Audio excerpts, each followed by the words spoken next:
aclarar de lo que vos dijiste justamente. Primero, los ABA, o sea, salbutamol básicamente, no es que esté prohibido ni no se use, se usa.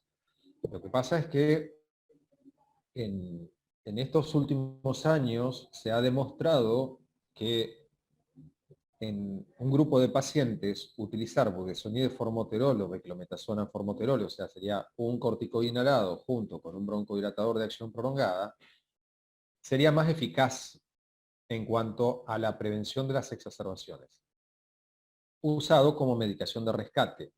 Como medicación de rescate en pacientes que pueden estar por entrar o tienen síntomas relacionados con una posible exacerbación. Ahora bien, eso es una cuestión preventiva de manejo que le vamos a dar y que ahora voy a hablar de eso en la charlita, pero que no invalida a que si un paciente se interna, usemos o tenga una crisis en la guardia, usemos el salbutamol. El salbutamol se usa y se seguirá usando por mucho tiempo porque es un broncodilatador muy eficaz, muy rápido en actuar y muy barato. Entonces está disponible. Por eso es que se usa y se va a seguir usando. Lo que cambió es en pacientes, suponete, si yo tengo una persona con asma y tengo que darle un tratamiento de rescate para que esté en su casa, si es que en algún momento tiene falta de aire o hace un ejercicio y le falta el aire, y está en un escalón leve, muy leve, ahí puedo darle dos opciones. Una de esas opciones es budesonide formoterol en nuestro país, la otra opción es darle salbutamol. Todo dependerá de en qué track lo ubique. Pero un poco marcando bien la diferencia es medicación preventiva de rescate. Para que el paciente se lleve a la casa, puede ser budesonide formoterol, puede ser salbutamol, puede ser ipratropio. Eso para que lo tenga a mano. Paciente con una crisis puede usar budesonide formoterol el mismo paciente, si todavía no llegó al hospital, pero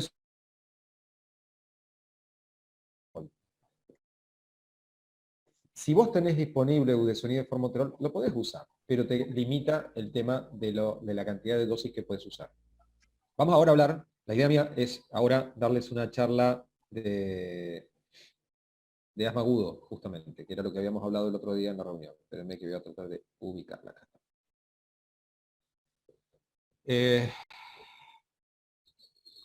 Bueno, gracias, me aclaró No, ahí bien la duda. espero explicártelo después de la charla, más todavía. A ver si en todo Dale, caso perfecto. me lo decís después si entendiste o no entendiste, ¿sabes? Porque a veces esto que vos planteás no es algo fácil ni para vos ni para nadie, claro. Esto es un tema que se está discutiendo mucho, que nosotros discutimos mucho, así que quédate tranquila que es normal no entenderlo.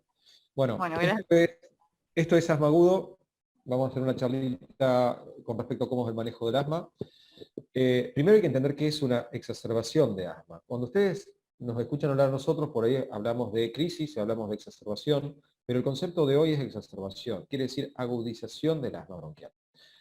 ¿Cómo se caracteriza? Por la progresión de los síntomas, o sea, si un paciente tenía tos, expectoración, ahora va a tener más tos, va a tener más sibilancias, más dificultad respiratoria, o sea, los síntomas de una exacerbación es una digamos, una manifestación exagerada de los síntomas habituales o de los síntomas habituales del asma si este paciente no tenía ningún síntoma. Supónganse que estaba muy bien, dejó de tenerlo y de golpe empieza a tener tos y sibilancia.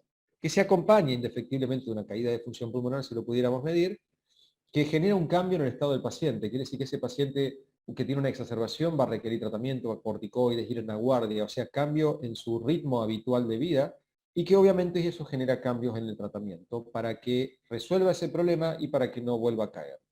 O sea que pueden presentarse en un paciente con el diagnóstico o en un paciente como primera forma de manifestación, aunque habitualmente es difícil que hagamos un diagnóstico con la primera manifestación de una crisis, de una exacerbación. La explicación es como la explicación del asma. Este es un bronquio del lado izquierdo, un bronquio permeable, con una luz amplia, con una pared fina, y este es un bronquio completamente inflamado, con un calibre de luz muy pequeño, muy reducido, y que lo que significa esta diapositiva es que lo que pasa en una crisis de asma es lo que pasa en el asma normalmente, pero de manera exacerbada, que es tener inflamación a nivel bronquial. O sea, se genera una inflamación exagerada a nivel del bronquio. Factores desencadenantes, tenemos infecciones virales, exposición a alergenos, alimentos, algunos en el caso de un paciente con alergia alimentaria, Polución ambiental, de épocas de contaminación, y ustedes lo vieron con la quema de pastizales en las islas, esto fue muy común, que se produzca una irritación importante de vía aérea alta y baja, y esto genera crisis en aquellos pacientes inclusive controlados. Los cambios climáticos es una causa de exacerbación, con la pobre adherencia de los tratamientos preventivos y por supuesto la exposición ambiental a sustancias que pueden ser agresivas de la vía aérea, como se ha dado por ejemplo en exposición masiva a polvo de cereales o en exposiciones a productos químicos masivos con derrames y cosas así. Básicamente, todo esto actúa y solamente actúa cuando se genera por la causa una inflamación o cuando había una inflamación preexistente y esto exacerba esa inflamación. Pero no es que uno genera un broncoespasmo de la nada. Tiene que haber un bronquio que esté inflamado o tiene que haber en esa sustancia la capacidad de generar inflamación de manera muy rápida o en muy poco tiempo. Por eso es que cuando uno le dice, los cambios, yo soy alérgico a los cambios climáticos, ustedes lo van a escuchar y seguramente alguno de ustedes lo habrá dicho alguna vez, no es alérgico a los cambios climáticos. El cambio climático es un desencadenante, es algo que nos desestabiliza, pero esa inflamación bronquial o nasal, en el caso de una rinitis, está de antes. Y la causa de que lo que provoca eso puede estar referenciado a otra causa, como una inflamación alérgica o de otra índole. Pero los desencadenantes son aquellos factores que generan la manifestación de la crisis, pero que no necesariamente tienen que ver con la causa del asma. ¿Me entienden? Pues tenemos dos formas de presentación de una crisis. Una instauración progresiva a lo largo del tiempo, una instauración brusca, violenta, rápida, que se da en poco tiempo. La instauración progresiva generalmente se relaciona con infecciones o con cuadros no adecuadamente resueltos, como por ejemplo el asma mal controlado, un asma inadecuadamente tratado, o con inadecuado cumplimiento que hace que ese paciente a lo largo de varias semanas vaya cada vez incrementando sus síntomas hasta que un día termina consultando. O bien, como será la forma de instauración rápida, donde el desencadenante puede ser a lo mejor el ejercicio, las emociones o lo que sea, y que acá tenemos un mecanismo de broncoconstricción, o sea, de broncoespasmo netamente dado, pero sobre, como decíamos hoy, sobre un terreno inflamado.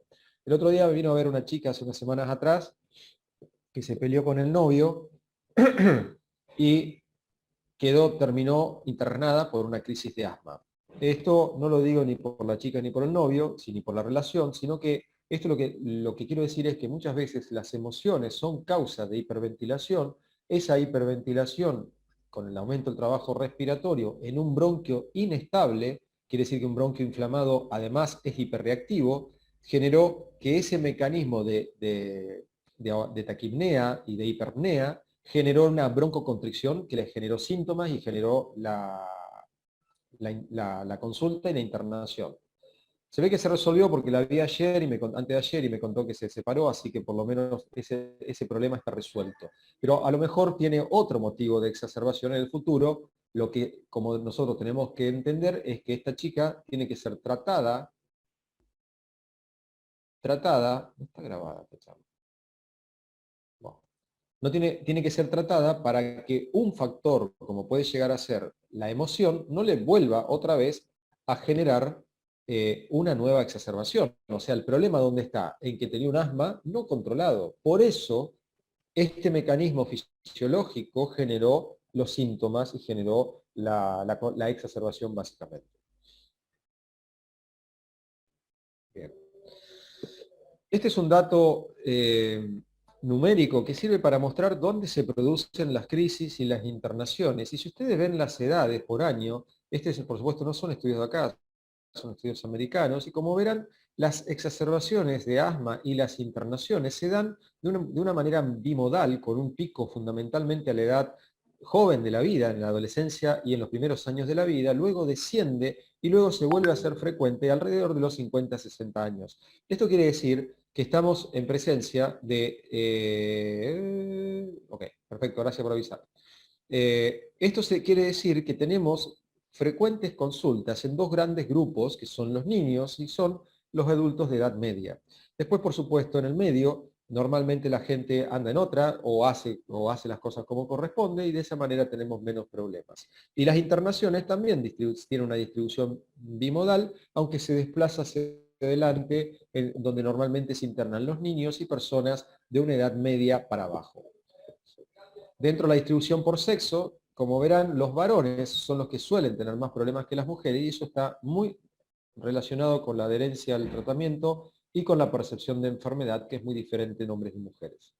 La mortalidad por crisis de asma, tiende a tener un pico alrededor de los 50-60 años, y si ustedes imaginan, uno diría, se mueren más las pacientes más ancianos, y no, se mueren más las personas de una edad media avanzada, o tal vez los primeros años de la tercera edad, y aunque tenemos que reconocer que existe mortalidad en personas jóvenes y en niños y adolescentes, también por crisis de asma.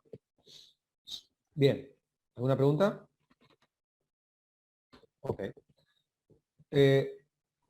Cuando queremos ver cuáles son los factores de riesgo para una exacerbación, o sea, cuando nosotros podemos predecir que una persona puede llegar a tener una crisis de asma, tenemos que considerar tres factores. En primer lugar, y el más importante, es que la persona tenga el asma no adecuadamente controlado. Si una persona no cumple con los criterios de control de asma, que lo podemos medir con un ACT, con el formulario y el cuestionario más de 20 puntos, o con algunas preguntas, por ejemplo, con la frecuencia de los síntomas, con los despertares nocturnos y con la utilización de medicación de rescate, si eso, el paciente no tiene respuestas positivas a eso, quiere decir que ese paciente tiene un asma controlado. Pero si eso no se da, si el paciente tiene despertares nocturnos, tiene frecuentemente utilización de SABA por síntomas respiratorios, entonces ese es un asma no controlado y es el principal factor de riesgo de exacerbación, justamente tener un asma no adecuadamente controlado. Después tenemos factores independientes no modificables, que serían el antecedente de ventilación mecánica y terapia intensiva por una crisis de asma, o haber tenido una o más exacerbaciones en los últimos 12 meses. Si ustedes ven un paciente en la guardia y tuvo una exacerbación en los últimos 12 meses, eso es un criterio de riesgo de que vuelva a repetir una nueva exacerbación si no hacemos las cosas bien. Por eso es que si el paciente, estamos en abril, ese paciente está sin medicación preventiva y el año pasado estuvo en la misma situación, en marzo y abril, y no tenía medicación preventiva, ese paciente se va a exacerbar en cualquier momento. O sea, porque está repitiendo lo mismo y no va a ser imposible que encontremos un efecto diferente. Como dijo Einstein, lo peor que podemos hacer es tratar de repetir los mismos procedimientos para obtener un resultado diferente. Eso va a ir en contra de la obtención de, digamos, de resultados distintos o algo por el estilo. Dentro de los factores modificables, ahí quiere decir dónde nosotros podemos actuar para que ese paciente tenga menos riesgo de exacerbación, ahí encontramos la medicación que usa, ya sea para el asma como para otras condiciones, por ejemplo, gotas oftálmicas con beta bloqueantes, en pacientes con asma puede inducir a una falta de respuesta a los tratamientos broncodilatadores, o sea que su asma no se controle bien, o la utilización de corticoides sistémicos por una razón que haga que ese paciente se controle mejor, pero que tenga efectos adversos los corticoides. Otras condiciones médicas que serían las comorbilidades, como la poliposis nasal, la rinosinusitis crónica sin poliposis, el reflujo gastroesofágico, la obesidad, etc., exposición ambiental, ocupacional o a tabaco, el contexto psicosocial y familiar, que también tiene que ver, la alteración de la función pulmonar, si un paciente tiene una B1 debajo de 80 y fundamentalmente si tiene debajo de 60, tiene riesgo de exacerbaciones por el solo hecho de tener la función pulmonar baja, y la inflamación eosinofílica, o mejor dicho, de tipo 2, donde tiene alta carga de eosinófilo y feno elevado, que es una medición de reactante de inflamación. Esos son indicadores que pueden hacernos pensar que ese paciente puede tener exacerbaciones. Si en un hemograma un paciente tiene más de 300 células, tiene riesgo ya per se de exacerbaciones.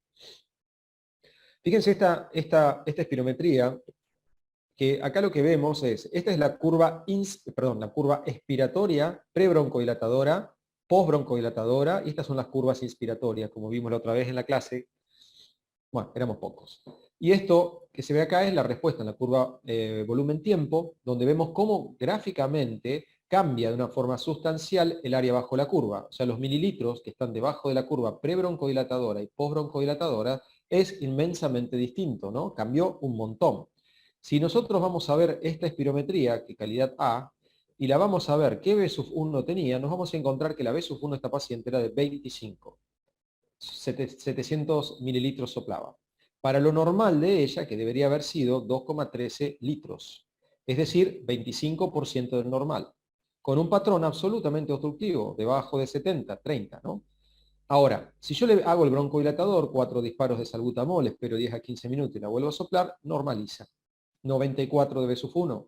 Una reversibilidad que está muy por encima, lástima está cortado, pero está muy por encima del 100%, está casi un 300% este cambio. Es una barbaridad lo que cambió. Entonces, ¿Qué quiere decir el gráfico y los valores? Que esta chica pasó de tener una obstrucción a normalizar. Pero si yo le saco la medicación, esta paciente está viviendo y conviviendo con esta función pulmonar. Si yo no le doy tratamiento, es lógico pensar que con un 25 de B-1, un resfrío común la lleva a una crisis, porque tiene poco margen, ¿no? Pero tiene la gran capacidad de revertir, de normalizar si yo le doy un tratamiento adecuado. Esta es una chica con un asma grave, que hoy con tratamiento está perfecta, pero que ese criterio espirométrico por sí solo es un criterio de gravedad y de riesgo de exacerbación, y que obviamente con muy poco podemos hacer que funcione muy bien. La falla inhalatoria es uno de los puntos más importantes del manejo respiratorio. Este video, no sé si lo vieron, de Dr. House, la paciente era una asmática que andaba con su asma descontrolado, y que Dr. House le pregunta si podría mostrarle cómo usar el inhalador, y la mujer, de una manera no muy amable, porque pensaba que la tomaba por estúpida, le muestra y fíjense cómo estaba usando el inhalador. O sea, lo usaba como si fuera un perfume. Este es un dato, si bien esto es un extremo, es un dato muy frecuente de que exista mala utilización de los inhaladores o de los tratamientos, y eso conlleva a un riesgo de exacerbaciones y, por supuesto, de mal manejo de la enfermedad. ¿Cómo manejamos la crisis de asma? Primero y principal, tenemos que considerar qué paciente tenemos. Si yo tengo un paciente que viene con diagnóstico de asma grave, de asma severo, quiere decir el escalón 5 de China, que viene tratado con múltiples fármacos, ya es un punto a tener en cuenta. Lo mismo si ese paciente tuvo una crisis de riesgo de vida, que lo puso en terapia intensiva o en respirador. Esos dos factores son factores independientes de riesgo de muerte por enfermedad, ¿me entienden? O sea, esto hay que tenerlo en cuenta siempre. No es lo mismo un paciente con diagnóstico de asma grave o severo y con un diagnóstico o con antecedente de internación en terapia intensiva. ¿Y cómo podemos hacer para que esto lo resolvamos o lo evitemos? Con el plan de automanejo, la consulta inmediata, en estos dos casos fundamentalmente, tratamiento de urgencia adecuado, monitoreo cercano y prospectivo y seguimiento adecuado. Entonces, si vamos a lo que es la historia natural de la crisis o de la exacerbación, primero están los síntomas, aumento de los síntomas de uno o de varios, lo que genera la presencia y la manifestación del problema agudo, que si el paciente sabe automanejarlo y lo resuelve a tiempo, logramos evitar que consulte, o si no lo logra o la crisis es lo suficientemente grave, tenemos que ir ya a un manejo de urgencia, ya sea ambulatorio, internatorio o en internación, pero en ambos casos con seguimiento ulterior para poder evitar que esto vuelva a pasar. Acá, este gráfico lo que nos muestra es lo que llamamos ventana de oportunidades, que sería el periodo en el cual el paciente comienza a tener síntomas y en el tiempo cero es donde se produce la consulta, y cómo sus síntomas van increciendo y luego descendiendo a medida que tiene el tratamiento adecuado. Pero cuando no lo tiene, ese es digamos, la prosecución de los síntomas que terminan en la exacerbación y en la consulta. Si nosotros tuviéramos la posibilidad de educar adecuadamente al paciente y proveerle la medicación de respuesta, como podíamos hablar hoy de sonideformoterol, que evite que ese paciente progrese en su crisis, evitaríamos justamente en un 40% de los casos que los pacientes lleguen a la consulta por una exacerbación de asma. Es decir, esta ventana de oportunidades se da 5 días antes de que el paciente consulte. Por eso es tan importante el automanejo, para que pueda realmente manejar en su casa los síntomas, el problema, y pueda tratar de resolverlo con la medicación que nosotros le indicamos y educamos para que use en el momento oportuno. Pero si el paciente ya llegó a la guardia y lo tenemos con nosotros en el hospital o en el servicio de urgencia en el domicilio, los conceptos generales son, en primer lugar, ver qué paciente tenemos, reconocer los riesgos a partir de los antecedentes y comorbilidades, evaluar la severidad de la crisis con el examen físico y si fuera eventualmente la función pulmonar, iniciar rápidamente el tratamiento fundamentalmente broncodilatador con oxigenoterapia si fuera necesario, el control de las comorbilidades y los corticoides sistémicos con la intención de resolver el problema y agendar un control. Los broncodilatadores son para el alivio sintomático, los corticoides para la resolución del problema. Por lo tanto, en el manejo de una crisis, reconocer, evaluar, tratar, reevaluar y por último, tratar y prevenir a largo plazo. ¿Qué sería reconocer? En primer lugar, es identificar aquellos pacientes con riesgo de mortalidad por asma. Como decíamos hoy, dos antecedentes fundamentales: tener asma grave o haber tenido antecedente de internación en terapia intensiva o un asma casi fatal. Pobre adherencia a los tratamientos indicados, sobreutilización de SABA. Esto quiere decir que es un paciente que utiliza los medicamentos de rescate de manera exagerada, ya sea en un periodo de tiempo corto o largo. Por eso es importante preguntarle al paciente cada cuánto compra un salbutamol o cada cuánto compra un Atroven o un Ipratropio, perdón la marca, o cualquiera de los otros, porque lo que queremos ver ahí es qué tan bien viene ese paciente. Si yo tengo un paciente que utiliza 3 dispositivos de salbutamol al año, estamos hablando 600 dosis de salbutamol, ese paciente tiene síntomas 2 veces al día, prácticamente. Entonces, ese paciente, usando solamente salbutamol, no está controlado como debería. Es muy probable, si es solo ese medicamento, debería estar parado en otro escalón terapéutico, porque no va a ser un asma leve o un asma intermitente. Esto ya debe ser moderado o severo. Si el paciente usa 12 canister, 12 dispositivos de salbutamol en el año, ese paciente tiene riesgo de vida si llega a tener una crisis o una exacerbación. Entonces, saber cuánto viene utilizando es lo que nos permite a nosotros anticiparnos al riesgo. Y la persona muy comúnmente usa el broncodilatador de acción corta, el SABA, para mejorarse los síntomas, pero es como las gotitas nasales, mejorarse, pero luego el efecto se va y tenemos muchas veces efecto rebote y estamos tapando el sol con una mano. Las hospitalizaciones previas, los tratamientos con corticoides orales que hablan de la severidad, problemas psicosociales, alergia alimentaria confirmada. Cuando el paciente ingresa, ¿qué es lo que hacemos? 2 cosas a la vez. Una valoración estática, quiere decir cómo está el paciente hoy, ahora, en este momento, y cómo va evolucionando a medida que voy generando tratamientos y controles, ¿no? Entonces, valoración estática, los riesgos, los signos y síntomas, la función pulmonar. Y la dinámica, cómo va mejorando o no la evolución de ese paciente a partir de mis tratamientos. Por lo tanto, dentro de la evaluación, siempre tener un concepto que quiero que les quede. Síntomas no es igual a gravedad. Quiere decir que un paciente puede tener muchos síntomas y no ser un paciente grave, o viceversa, que es lo más riesgoso, pocos síntomas y mucha gravedad de la crisis. Por eso es que esta disociación tienen que tenerla en cuenta porque es parte de la desensibilización que sufre el paciente a lo largo del tiempo con una enfermedad crónica. Entonces, siempre piensen que el paciente les puede decir que está bien y ustedes ponen el estetoscopio y está silbando. Eso quiere decir que existe una disociación. O bien puede venir con una gran histeria respiratoria, prácticamente, y ponemos el estetoscopio, tiene buena entrada, no desatura, no tiene ningún problema. Entonces, esa disociación existe en esta enfermedad muy frecuentemente. Pero lo más frecuente es la baja sensibilidad más que la exageración. Si pudiéramos medir la función pulmonar en cada paciente con crisis, nosotros ahí objetivaríamos qué grado de obstrucción tiene y podríamos hacer una traducción más directa de lo que le está pasando, de lo que el paciente siente, de lo que encontramos en la obstrucción. Objetivar sería el objetivo más importante que podríamos hacer en el caso de una crisis. ¿Qué vemos en el examen físico? Fíjense que nosotros con esta clasificación del examen físico y estos parámetros podemos determinar qué pasa y qué hago con el paciente después de esto. Los cuadros fundamentalmente más importantes, los que son los realmente de terapia intensiva, son aquellos donde hay compromiso neuropsicológico, donde hay alteraciones funcionales, respiratorias, cardíacas, para abajo, donde el paciente empieza ya a fallar, a perder actividad fisiológica y el paciente empieza a deprimirse. Ese es un paciente que va respirador casi con seguridad.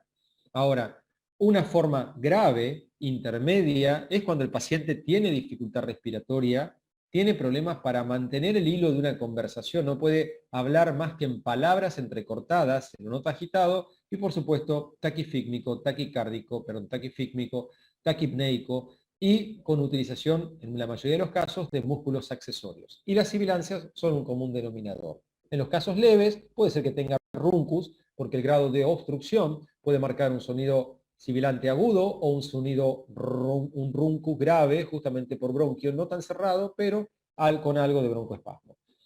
Y la severidad de la crisis, además, si, como decíamos, si la podemos objetivar, no lo usamos en todos los casos, donde fuera disponible estaría muy bien, podríamos hacer un pico flujo o una BSUF1. El pico flujo, lo más importante es cómo sopló cuando ingresó y 40 minutos o una hora después, cuando hicimos el tratamiento de las salvas, para ver si mejoró. Eso es lo más importante. A menos que el paciente tenga sus patrones de referencia, su picoflujo previo, que nos sirva como referencia para saber cómo está. Si eso es así, entonces podemos calcularle, de acuerdo a cuánto se afectó esa función pulmonar, la gravedad de la misma. Pero también la PO2 o la saturometría, en el caso de hacerlo, que sería en este caso un homólogo indirecto de la presión de oxígeno, y la PCO2 si tenemos necesidad o la condición para poder medir el estado ácido base. Estos dos, o sea, el estado ácido base, solamente lo vamos a medir en el caso que tengamos la necesidad de hacerlo, es por ejemplo cuando decidimos una internación. No lo vamos a hacer en un paciente ambulatorio o con una crisis leve a moderada que responde y en un rato se puede ir a la casa. Lo vamos a hacer cuando tenemos que decidir o no internación, o cuando el paciente realmente se interna para decidir también la dosis y tipo de tratamiento con oxígeno.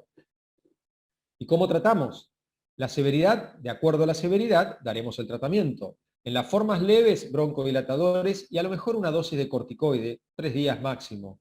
Ahora, si el cuadro es más importante, ahí no solamente vamos a buscar la mayor broncodilatación posible, más rápida, más efectiva, que combinando, por ejemplo, un LABA con un SABA, un SABA con un SAMA, y en este caso sería un antimuscarínico de acción corta como el hiperatropio, nos ayuda a tener efecto sinérgico y generar un efecto broncodilatador rápido e intenso, donde siempre hay que recordar que el que es rápido es el salbutamol y el hiperatropio demora 30 a 40 minutos en tener efecto. Digamos, el oxígeno, si fuera que tiene el paciente que satura debajo de 92, y un corticoide, ya sea sistémicos, vía oral o endovenosos. Yo voy a hacer una pregunta ahora general. ¿Cuánto demoran los corticoides en actuar? ¿Alguien sabe?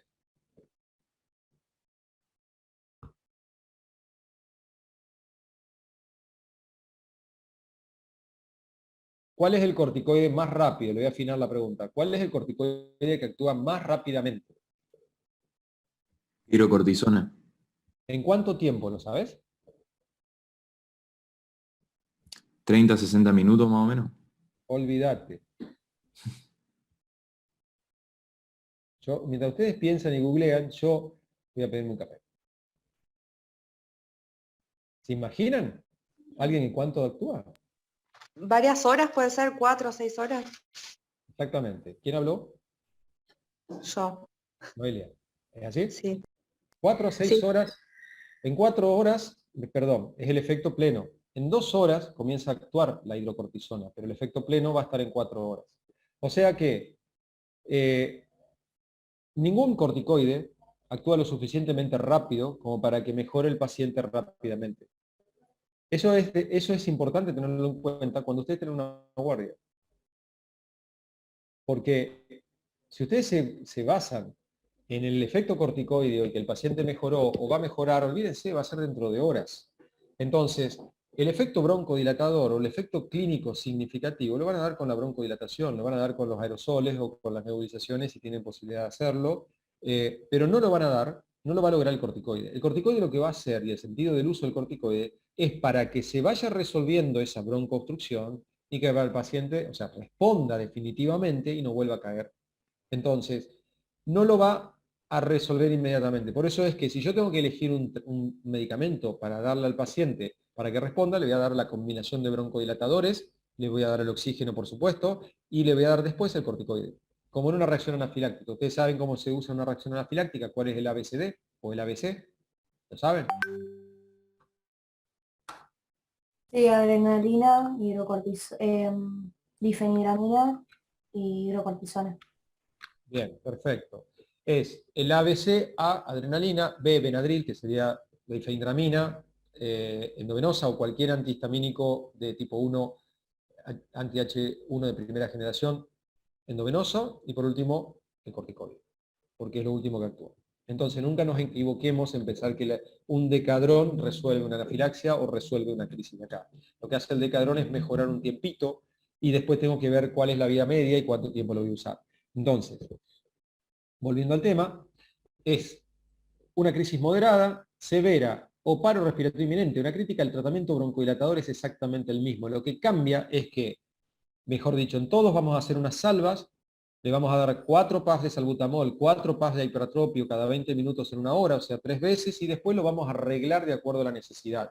Cada 4, cada 6, cada 8 horas, o continuo, en el caso de casos de malasmático, por ejemplo. Siempre el oxígeno tratando de buscar la dosis adecuada que me permita y el elemento adecuado que me permita tener una saturación por encima de 92, con lo cual me aseguro que el oxígeno llegue al cerebro y el corazón. La prednisona, la dosis no es algo que vayamos a variarlo. Darle 500 miligramos, como por ahí pasa, de hidrocortisona, no aumenta los beneficios y aumenta los riesgos de problemas. ¿Cómo? Sigo. Bien, y tenemos que un paciente internado o un paciente ambulatorio se puede manejar de la misma manera por vía oral que por vía endovenosa. Lo que tiene la vía endovenosa es que nos permite ser más rápido con la hidrocortisona. La vía oral es que nos permite ser más efectivo en el cumplimiento. Pero en un paciente con una crisis moderada, darle por boca, darle endovenoso o intramuscular es exactamente lo mismo. Y después, el concepto de el sulfato de magnesio es, tanto en chicos como en grandes, es una alternativa de única dosis que se da fundamentalmente en crisis graves, en pacientes que previamente tenían una función pulmonar baja y en una sola administración. El sulfato de magnesio tiene efecto broncodilatador y eso es lo que permite ayudar, pero no se utiliza de manera así liberada y se deja para lugares donde podamos monitorear fundamentalmente la actividad cardíaca. Se usa. Dentro de los broncodilatadores, lo que es importante es utilizar el mejor dispositivo para el paciente que tenemos. Por eso tenemos distintas alternativas, inclusive los más caseros que por ahí tenemos, que durante me acuerdo la inundación del hospital de niños que yo trabajaba ahí, usábamos las botellas, son mejores con las botellas de 7-Up o Coca-Cola de 500 mililitros, porque son el plástico más rígido, se calentaba el pico, se forzaba con el aerosol, y acá goma eva, y nosotros nos transformamos en una sala de costura, de corte y confección, haciendo aerocámaras para los chicos, porque ahí no había realmente nada, y como estaban todos inundados fue un desastre, y eso nos permitió aprender un montón en la utilización de inhaloterapia con métodos caseros. La nebulización, solamente destinada hoy para el domicilio, porque en el sanatorio, en las guardias está contraindicado. Las aerocámaras valvulares, como esta, que son de muy buena calidad, son muy buenas en varios sentidos, por ejemplo, que no se pega la partícula suspendida en la pared, o sea, tiene mucha menos tensión superficial la pared y eso hace que se adhieran menos. Y acá el gato, que era para demostrar que los gatos también se enferman de asma y producen asma, las dos cosas. Las exacerbaciones leves a moderadas, como decíamos, de 4 a 10 PAF. 4 PAF es bastante. 2 a 4 es lo que usamos en la práctica, pero la evidencia científica dice que puede llegar a 10 PAF cada 20 minutos. En nosotros, en nuestro medio, eso no es habitual. Esto es lo habitual que se ve tanto en Estados Unidos como en el norte de Europa, donde utilizan mucho salbutamol, y eso probablemente pueda deberse a resistencia intrínseca de los receptores. Nosotros no. Habitualmente con 2 a 4 disparos de salbutamol, la mayoría de los asmáticos responden. Usar una aerocámara en aerosol, usar un medicamento en polvo seco, nosotros acá no tenemos salbutamol o terbutalina en polvo seco, es exactamente igual de efectivo, y esto es interesante, que la aerocámara, cualquiera sea esta, reduce el tiempo de permanencia, o sea, los chicos mejoran más rápido que otros que se utilizan, por ejemplo, nebulizaciones. Responden más rápido porque permite dar la medicación más rápida, acorta el tiempo de estancia y el paciente mejora más rápido y se va más rápido a su casa. Ese estudio no demostró que esto se produzca en adultos, pero acá los factores de riesgo y las comorbilidades son los factores confundidores que alteraron la respuesta. Y como les decía, estos son, fíjense, este es un estudio hecho por Rodrigo y colaboradores, unos médicos de Uruguay, del Hospital Militar de Uruguay, que en La Guardia y publicaron en todo el mundo, y este es un estudio sumamente importante, donde fíjense, este es el efecto del salbutamol y este es el efecto de la combinación, las líneas negras, de salbutamol más hipertropio, tiene un efecto sinérgico broncodilatador, lo que favorece la respuesta broncodilatadora y el alivio sintomático. Y esto es cuando vos estaba preguntando a la compañera, ¿qué usamos, no? ¿Qué podemos usar para el tratamiento de una crisis? Fíjense la velocidad de respuesta que tiene broncodilatadora, que tiene el salbutamol, en este caso de color azul, y lo que es el formoterol, que es la terapia combinada de budesonide y formoterol, son exactamente casi iguales de rápido, sin diferencia estadística, y se mantienen a lo largo de los minutos inclusive mejor que el salbutamol. Eso es lo que decíamos.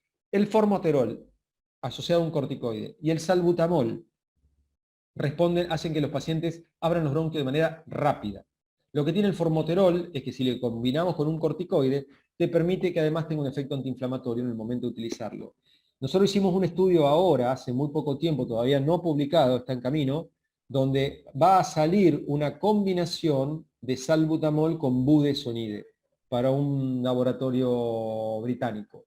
Pero esto, salbutamol budesonide, es probable que no se venda en Argentina porque por el precio, porque en realidad no es el problema el precio del producto, sino de la partícula, de la molécula que lo vehiculiza en aerosol. Por eso lo caro no es el fármaco, sino que es el carrier de la medicación en el aerosol. Por eso es probable que no se venda, pero lo que hemos encontrado nosotros en el estudio es que juntar salbutamol con budesonide en un buen carrier previene las exacerbaciones de una manera muy significativa. Bien.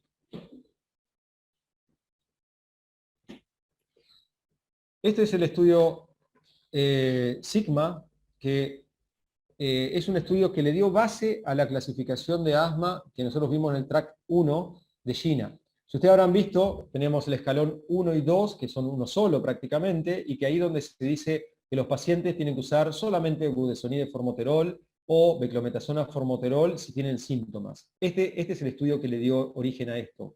¿Qué es lo que se demostró en este estudio? Que si le dábamos un SABA solo, como la terbutalina, que es un homólogo del salbutamol parecido, los pacientes tenían más exacerbaciones severas y más exacerbaciones moderadas y severas que si nosotros le dábamos budesonide formoterol cuando lo necesitaba o budesonide todos los días. Esto quiere decir que previene la budesonide formoterol las exacerbaciones de una forma similar a lo que lo hace la budesonide dado todos los días. Pero debo decir que esto se da solamente en pacientes con cuadros muy leves. No se da en cualquier paciente, sino en aquellos muy leves, con síntomas muy esporádicos. Ahí es donde el costo-beneficio de darle este fármaco es lo que conviene y previene las exacerbaciones. En nuestro medio, budesonide formoterol te puede salir 8.000 pesos, en cambio, darle una budesonide te puede llegar a salir 1.500. Existe una diferencia importante para tener en cuenta al momento, o gratis, porque en el centro de salud se lo dan gratis, es una diferencia importante al momento de la prescripción racional de la medicación. Lo que sí nos deja en claro en esto es que el salbutamol como preventivo, la terbutalina como preventivo de la crisis, no es lo efectivo que nosotros necesitemos en un paciente que no recibe tratamiento preventivo. Está ahora. Si el paciente, y ahí me voy al track 2, está recibiendo un tratamiento preventivo, por ejemplo, con budesonide, el salbutamol o la terbutalina son efectivos para que ese paciente mejore y no tenga crisis.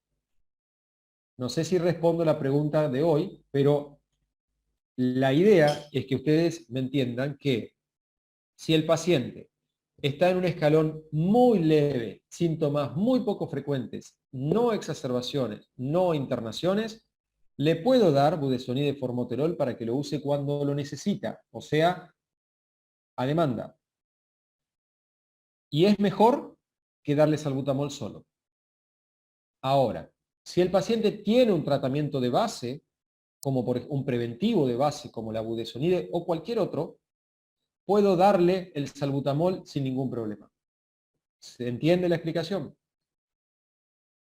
Sí, ahí entendí bien entonces. Bárbaro. Por eso esperaba esta diapositiva para explicártelo. O Sigamos. sea, el paciente estaría tomando todos los días un corticoide, estaría inhalando un corticoide todos los días, y vos le decís, bueno, cuando tengas una crisis, ahí recién te inhalas un SABA. Ahí usas el SABA y se lo das cada 2 horas, cada 4, bueno, cada 2 es mucho, pero cada 4, cada 8, cada 6, lo que sea. O sea, sería el único momento donde yo podría indicar un SABA, digamos. Si no, se recomienda siempre formoterol budesonide. Sí. Ahora, si vos tenés un paciente que tiene 2 episodios de síntomas, 2 días en el año, que los hay, son muy leves, no le vas a hacer gastar 8.000 pesos para que tenga guardado y se le venza por las dudas. Dale un SABA. ¿Está? Que lo tenga a mano. O que sepa que utilizarlo. Pero el concepto que vos decís es el correcto. El que te estoy diciendo acá es el práctico. El tuyo es el correcto. Un paciente bajo tratamiento con un medicamento preventivo, de acuerdo, por supuesto, adecuadamente tratado, ¿no? Puede usar el SABA como rescatador sin ningún problema. Y puede usar también la budesonida y formoterol, ¿eh? No quiere decir que inhabilite, la puede usar. Ahora, si no tiene tratamiento preventivo, un paciente naïf de tratamiento, entonces ese paciente preferentemente le vamos a dar budesonida y formoterol de rescate. Porque es más efectivo, como lo demostró la gráfica de recién, en prevenir las exacerbaciones. Y se utiliza muy bien en la ventana de oportunidades que vimos antes. Ahora, cuando ya pasó esto y vamos al corticoide, acá, como decíamos, sistémicos son porque hasta acá hablamos de corticoides inhalados, son tópicos, ahora hablamos de corticoides sistémicos, vía oral, endovenosa, intramuscular. La acción efectiva, 4 o 6 horas, no antes. ¿Y cuál es el sentido del uso del corticoide? Desinflamar. Si yo desinflamo, no solamente elimino todos aquellos mecanismos inflamatorios, sino que además aumento el calibre del bronquio y mejora el flujo aéreo a ese nivel, además de otros beneficios. ¿Qué corticoides o cómo usamos los corticoides, no? En adultos, dosis de 40 a 50 miligramos al día, lo podemos fraccionar, lo podemos dar de una sola vez, habitualmente lo fraccionamos para que sea mejor tolerado a nivel digestivo. 5 a 7 días, fíjense que no estoy hablando de 3, ¿queda claro? No, salvo casos muy leves. Lo habitual, 5 a 7 días, porque tenemos que buscar un efecto antiinflamatorio lo suficientemente efectivo y sostenido para que después me mantenga un efecto a largo plazo. Por eso es que desinflamar es desinflamar en serio, no tener miedo a la dosis y mantenerlo los días que corresponde. En niños, no superar los 40 miligramos en general, y 1 o 2 miligramos al kilo, 1 o 2 miligramos kilo día, también fraccionado de la misma manera. ¿Dónde lo usamos? En pacientes que tienen exacerbaciones, tratados con preventivos combinados, con rápido deterioro de la función pulmonar y con historia de exacerbaciones severas. Ni hablar, en ellos usamos siempre. Y, por supuesto, si el paciente no tiene tratamiento inhalado, le voy a colocar el tratamiento inhalado justamente para usar lo menos posible los corticoides sistémicos. Los corticoides sistémicos no son mala palabra si se usan de manera adecuada. Si se usan de manera inadecuada, pasan a ser un sustituto. Hay gente que toma prednisona todos los días para no tener broncoespasmo y eso está mal. Tienen efectos adversos comparado con los inhalados que nada que ver. Entonces, por favor, los sistémicos siempre corto plazo, corto tiempo, y cuando pensemos que un inyectable con un corticoide de depósito puede tener un efecto de un mes, eso hace que el paciente tenga un efecto de corticoide. Si repetimos 3 o 4 al año, vamos a hacer lo mismo que tomar una pastilla de 10 miligramos todos los días a lo largo de 6 meses como mínimo. Es decir, terminan con efectos adversos relacionados con los corticoides. Reevaluar. Prestar atención. El paciente responde clínicamente y como rápidamente responde, rápidamente puede ponerse mal. Por eso es nunca confiarse en la respuesta de una crisis de asma. Si respondió rápido, no se apuren en que el paciente se vaya a su casa y nunca se confíen en no darle nada. Denle el tratamiento preventivo para que no vuelva a caer. Y siempre la alerta de que si pasa algo vuelva enseguida. Si el paciente no mejora o tiene una exacerbación con riesgo de vida, con una falta de respuesta adecuada al tratamiento, si el paciente va desmejorando clínicamente o si bien el paciente se siente mal, los parámetros biológicos van alterándose, es un paciente que hay que escalonarlo a otro nivel de complejidad del donde está parado. Si está en una guardia, pasarlo a internación, pasarlo a terapia intensiva, y si está en terapia intensiva y se pone mal, bueno, pedir ayuda. Criterios para el alta. ¿Cuándo le damos alta al paciente? Cuando tenemos mejoría de los síntomas, sostenido, ¿no? No es que mejoró y ya me quiero ir, ¿eh? Mejoró sostenidamente, por lo menos 2 a 4 horas de estabilidad clínica, que no requiere SABA, con mejoría del pico flujo o de la espirometría en un 60-80% para arriba, que no necesita oxígeno y que a la vez posee los recursos para ser tratados en su casa. Que se vaya y vaya a vivir abajo un puente, eso quiere decir que ese paciente vuelve o lo traen el servicio de urgencia en breve. Y para prevenir que ese paciente no vuelva otra vez a internarse, ahí tenemos que pensar que el paciente se tiene que ir con corticoides sistémicos, con tratamiento inhalado preventivo de mantenimiento, con el tratamiento de alivio de síntomas, o sea, le voy a dar a lo mejor SABA para que, si no tengo otra cosa, para que el paciente lo use cada 4 o cada 6 horas para que siga manteniéndose bien y siga mejorando. La consulta de seguimiento, que es generar un appointment para que después el paciente vuelva y sea controlado, no quede suelto porque si no se le termina la medicación y chao. Y después un plan de acción escrito, qué hacer la próxima vez que tenga síntomas. Como hablábamos en la clase el otro día, si tenemos pico flujo con los semáforos, si no tenemos pico flujos, al menos que sepa reconocer cuándo tener que usar los broncodilatadores, los corticoides y cuándo salir corriendo a la urgencia. Terminada la charla, muchas gracias. Ahora sí, abrimos el debate. ¿Alguna pregunta? Profe, yo tenía una duda. Si vos tenés indicado el corticoide sistémico, esos 5 días que se lo vas a dar, ¿le suspendés la terapia de mantenimiento de los inhalados? No. No, a menos que el paciente no pueda, por alguna razón, inhalarlos o recibirlos como debería. Si el paciente, suponete, tiene mucha tos, no puede aspirar, entonces mejor se lo suspendo, uso el corticoide sistémico. Pero en general no se suspenden, se mantiene como venía usándolo. A lo mejor después haremos un cambio ya para pensando en el futuro, porque lo reescalono, pero en general no se suspenden. No se suspenden los corticoides o los tratamientos de base que tenían previos. Pero siempre y cuando no tengamos algún problema. Suponete, si yo tengo un corticoide inhalado junto con un LABA, salmeterol, con fluticasona, y yo voy a usar salbutamol cada 4 horas, o sea, dosis importantes, y por ahí prefiero sacárselo por el efecto adverso cardiológico, prefiero que tenga un efecto rápido y no una superposición de efectos adversos. ¿Me explico? Pero el concepto, en términos generales, no se suspenden los tratamientos preventivos, se mantienen. Ok, gracias. Profe, yo quería preguntar acerca de la fenotipificación. O sea, ¿en qué momento vos mandás a estudiar el fenotipo de un paciente asmático?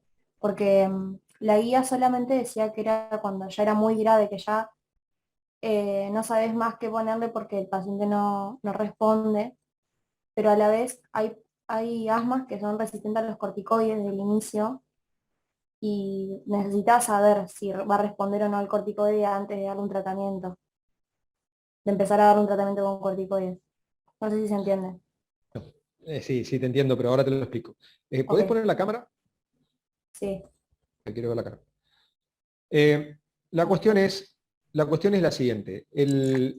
La fenotipificación es un concepto para evaluar en mayor profundidad a un paciente donde vos, a partir de esa fenotipificación, podés hacer algo diferente. ¿Qué quiere decir? Que si vos tenés un paciente con escalón 5 de Gina o escalón 6 de GEMA, donde vos es necesario saber qué tipo de inflamación tiene, si es T2 o no T2. Si es T2, es probable que le puedas dar algún tratamiento biológico que ayude a controlar mejor esa enfermedad. Si no es T2, puede que vaya a un estudio clínico, puede que usemos antibióticos como la citromicina, puede que pensemos en otras estrategias de tratamiento. Pero la fenotipificación, el concepto de fenotipificación, es poder determinar qué patrón inflamatorio tiene ese paciente en sus bronquios a partir de biomarcadores, que son los que hemos hablado, eosinófilos, IG, feno, antecedentes, etc. El tema de los... A ver, pero esto es mandatorio en ese nivel. No quiere decir que no lo puedas hacer antes, en escalones previos. Lo podés hacer. Y es más, te voy a ser claro, lo hacemos. Lo que pasa es que más comúnmente el alergista fenotipifica que el neumonólogo. ¿Por qué? Porque el alergista va a decidir si esto es alérgico o no alérgico, y a partir de si es alérgico probablemente le indique control ambiental y hasta inmunoterapia. Entonces, esa es una fenotipificación en un paciente no grave. Pero cuando vos ves la guía, la fenotipificación que se menciona en la guía está referenciada a pacientes graves. Ahora, esa fenotipificación también te sirve a vos para poder entender aquellos pocos pacientes, pero que existen, que son resistentes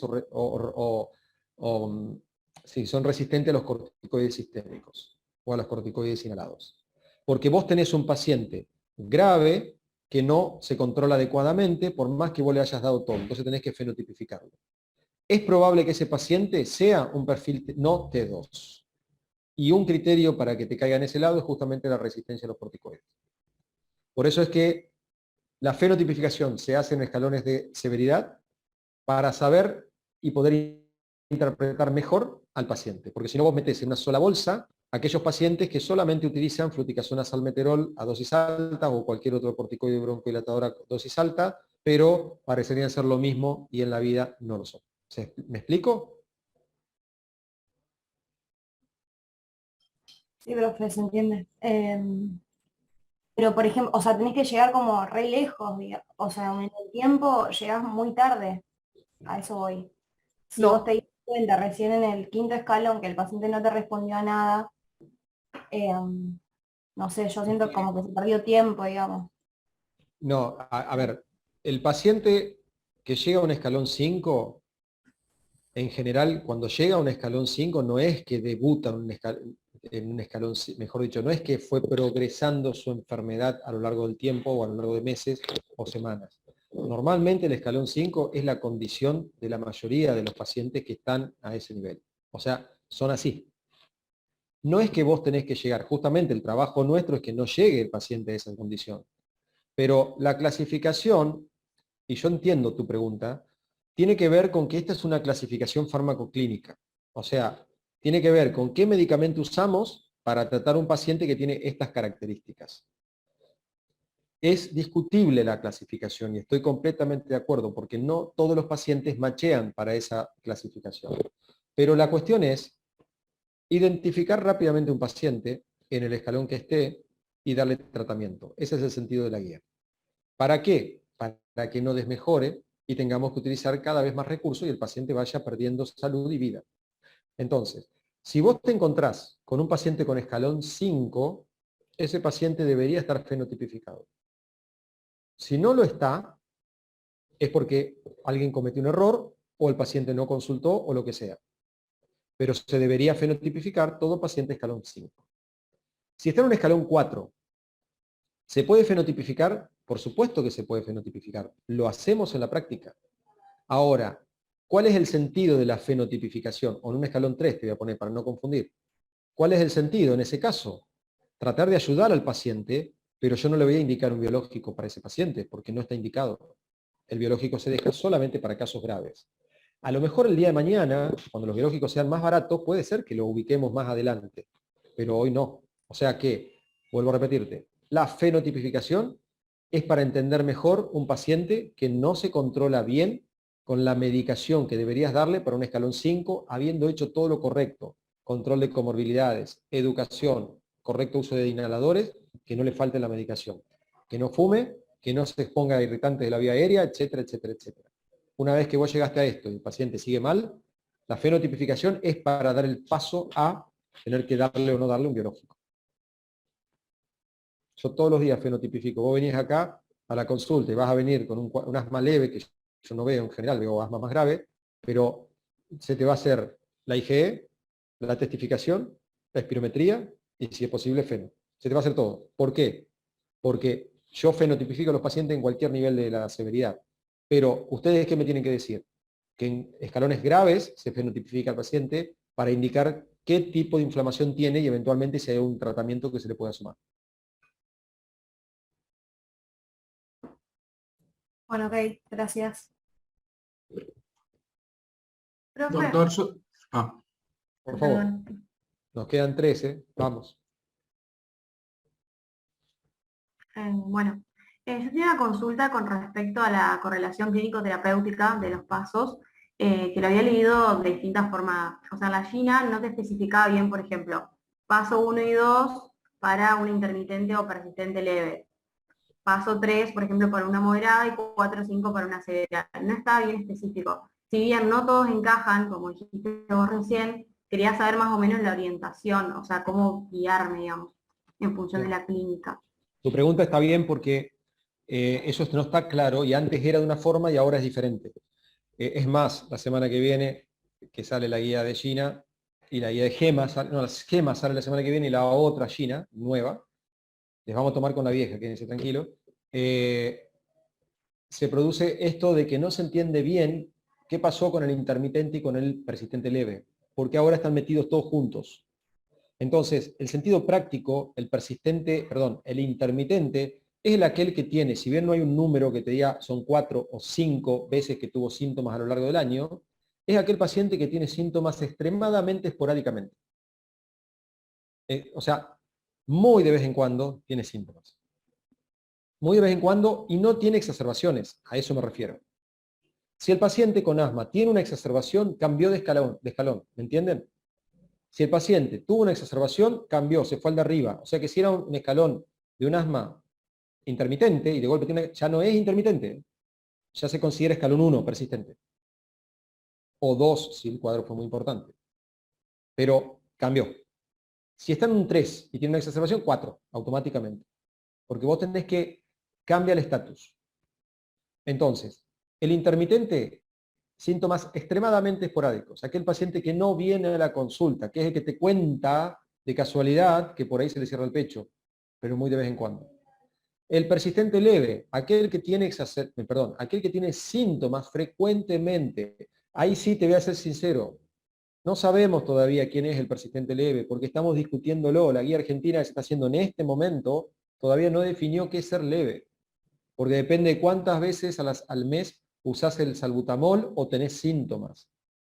Y ahí estamos en una discusión, inclusive, que hasta 2 veces al mes, 16 veces al mes, o lo que sea. Pero lo que te quiero decir es que el leve es aquel que en general no tiene exacerbaciones, pero tiene síntomas, entre comillas, frecuentes. Frecuentes 2 veces como máximo al mes, para que lo entiendas. Y después ya tenés los otros, donde ya los síntomas ya están dentro de la semana, 2 veces por semana, moderado. Y ya ahí estás hablando de función pulmonar, donde ya tenés o una vez fue debajo de 80. A eso sumarle despertares nocturnos, si querés, y el tratamiento de base que tiene. Severo, síntomas diarios, casi diarios, doble, triple terapia, etcétera, etcétera, etcétera. El más fácil de todo, el grave, el severo. Entonces, eso nos puede servir, por ejemplo, lo de intermitente y persistente. O sea, si bien habían dicho que ya no se usaba más para el hecho de cuando das algo y cuando das bude, también.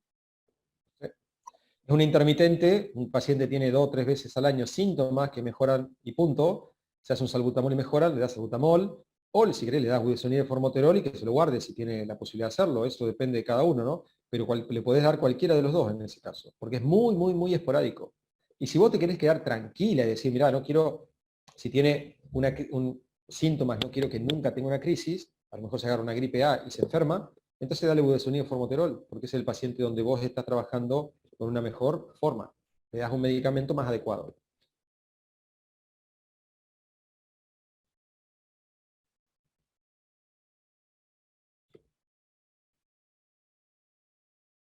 ¿Alguna pregunta más?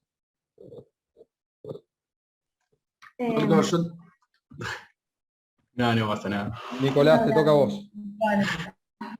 No, por ahí, por eso le dejo a ella, sino porque mi consulta es más de asma en general, o por ahí hacia dónde nos dirigimos, o cuál sería nuestro objetivo para encontrar un asmático o lo antes posible, o no sé si en un mundo ideal, o en Argentina, a dónde aspiramos a ir, porque por ejemplo la espirometría intercrisis no nos arrojaría ningún rédito, porque no nos lo diferenciaría por ahí de otra persona, por ahí cuál serían o a dónde vamos. Esa era mi consulta.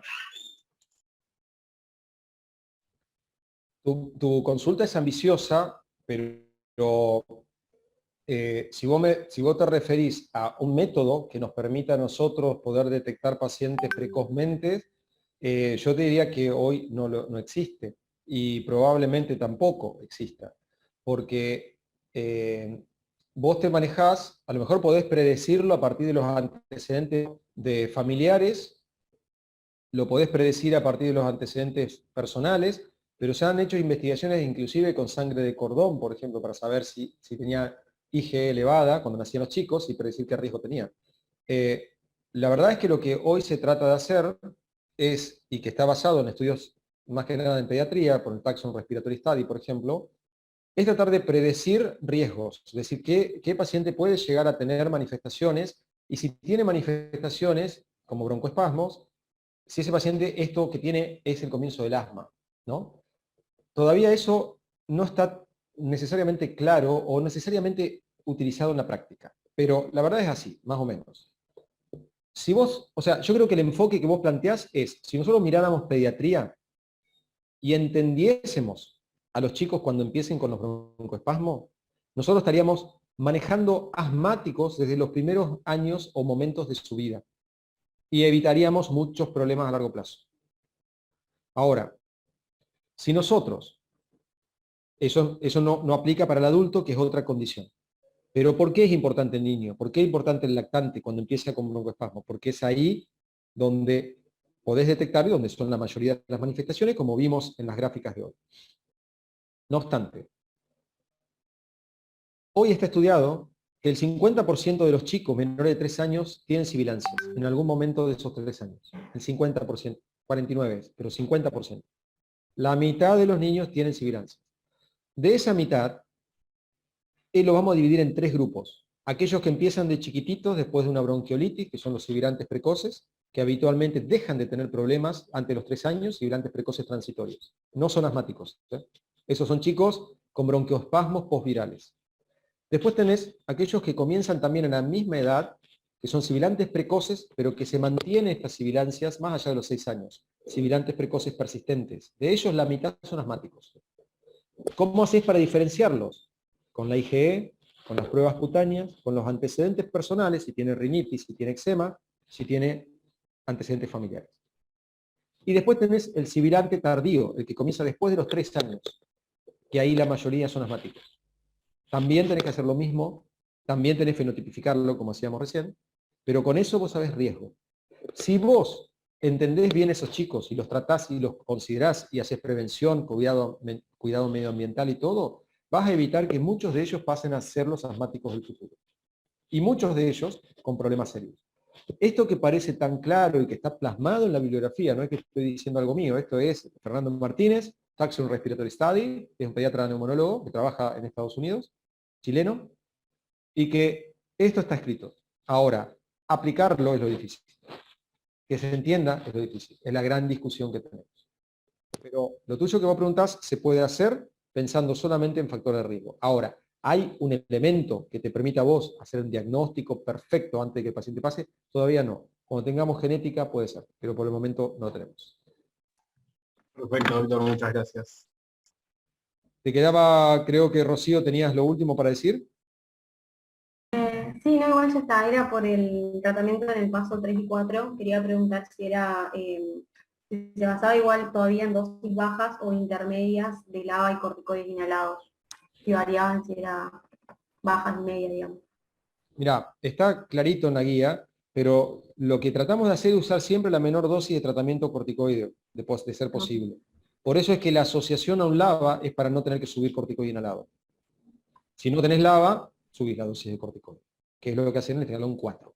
Por eso te vas a dosis más altas o le asocias un broncohidratador de acción prolongada. Pero siempre la idea es buscar la menor dosis de corticoides posible. ¿Tá? Listo, gracias. Muy bien, chicos. Mucha suerte. Gracias. Que vaya bien. Nos vemos la próxima. Adiós. Hasta luego.